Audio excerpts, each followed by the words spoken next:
রাজনৈতিক প্রতিহিংসায় বিজেপি করার অপরাধে বন্ধ হয়েছিল লক্ষ্মীর ভান্ডার। অন্নপূর্ণা যোজনার টাকা পেয়ে সরকারকে ধন্যবাদ জানাতে মিছিল ময়নায়।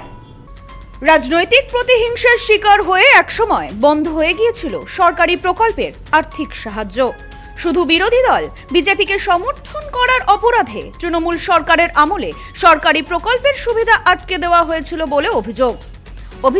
বিজেপিকে সমর্থন করার কারণে পূর্ব মেদিনীপুরের ময়না বিধানসভার বাগচা অঞ্চলের কয়েক হাজার মহিলা লক্ষ্মীর ভান্ডারের সুবিধা থেকে বঞ্চিত হয়েছিল। সেই বঞ্চনার বিরুদ্ধে সরব হয়ে দীর্ঘ আইনি ও রাজনৈতিক লড়াই চালিয়েছিলেন রাজ্যের তৎকালীন বিরোধী দলনেতা শুভেন্দু অধিকারী। তার সেই দীর্ঘ আন্দোলনের পর অবশেষে বকেয়া টাকা ফেরত পান বাগচার হাজার হাজার বঞ্চিত মহিলা। আর এবার রাজ্যে রাজনৈতিক পট পরিবর্তনের পর বর্তমান সরকারের প্রকল্প অন্নপূর্ণা ভান্ডারের সুবিধা ঘরে ঘরে পৌঁছেছে। তাই খুশির হাওয়া গোটা ময়না জুড়ে। কেন সেটা উপর থেকে ছেড়ে দেওয়া হয়েছে, এখান থেকে বন্ধ করে দিয়েছিল বিডিও অফিস থেকে, তারপরে আবার সব কিছুই করে ওটা আমরা শোনা কথা কিসের জন্য বলতে পারবো না, বন্ধ রাখা ছিল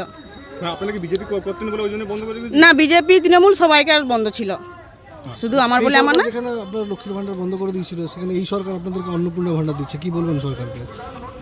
এটা যদি সবসময় চলতে থাকে তাহলে ভালো। এই আনন্দ এবং কৃতজ্ঞতা প্রকাশ করতেই শনিবার বাগচা অঞ্চলে সুবিশাল পদযাত্রার আয়োজন করা হয়েছিল স্থানীয় বাসিন্দাদের পক্ষ থেকে। এই পদযাত্রায় উপস্থিত ছিলেন ময়নার বিধায়ক তথা বর্তমান রাজ্য সরকারের মন্ত্রী অশোক দিন্দা। অন্নপূর্ণা ভান্ডারের সুবিধা পাওয়ায় এদিন কাতারে কাতারে উৎসাহিত মহিলা ও স্থানীয় মানুষ এই মিছিলে পা মেলান।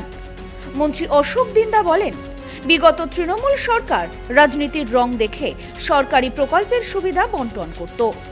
বিজেপি করার অপরাধে বাগচার মা বোনেদের লক্ষ্মীর ভান্ডার বন্ধ করে দেওয়া হয়েছিল, যা ছিল চরম অমানবিক। শুভেন্দু অধিকারীর দীর্ঘ লড়াইয়ের পর সেই মায়েরা নিজেদের অধিকার ফিরে পেয়েছিলেন। আর আজ আমাদের সরকার কোনো ভেদাভেদ না করে সমস্ত যোগ্য মহিলাদের হাতে অন্নপূর্ণা ভান্ডারের সুবিধা তুলে দিচ্ছে। অন্নপূর্ণা ভান্ডার এটা আমাদের রাজ্যের অনেক টাকা থেকে দেওয়া হয়। এখানে বহু দিন ধরে লক্ষ্মী ভান্ডারের সাথে যে চিটিং, যে দুর্নীতি হয়েছে, বহু ছেলেরাও প্রায় 1.5 লক্ষ ছেলেরা লক্ষ্মী ভান্ডার পেত।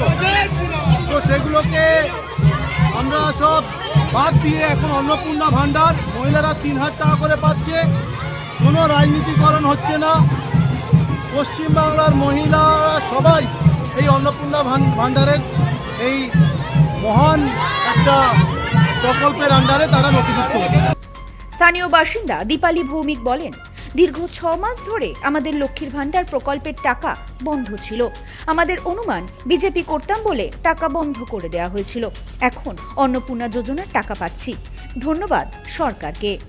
অন্নপূর্ণা ভান্ডার দিয়েছে, অনেক ভালো। বলবো বিজেপি সরকার অনেক ভালো কাজ করবে যতদিন সরকারে থাকবে।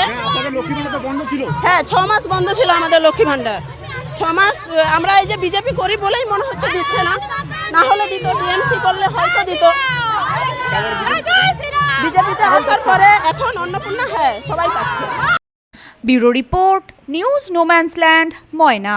সম্প্রীতি guest house, hotel and restaurant. সমস্ত আধুনিক সুবিধাযুক্ত AC double bedroom, standard double bedroom, twin bedroom, deluxe double bedroom. আমাদের হোটেলেই রয়েছে বাঙালির খাবার সহ মাল্টি কুইজিন রেস্টুরেন্ট। শহরের মধ্যে অথচ সম্পূর্ণ নিরাপদ পরিবেশে থাকা খাওয়ার একমাত্র ঠিকানা Sampriti guest house, hotel and restaurant, Chakdah road, টবাজার, বনগাঁ। ফোন 03215257603।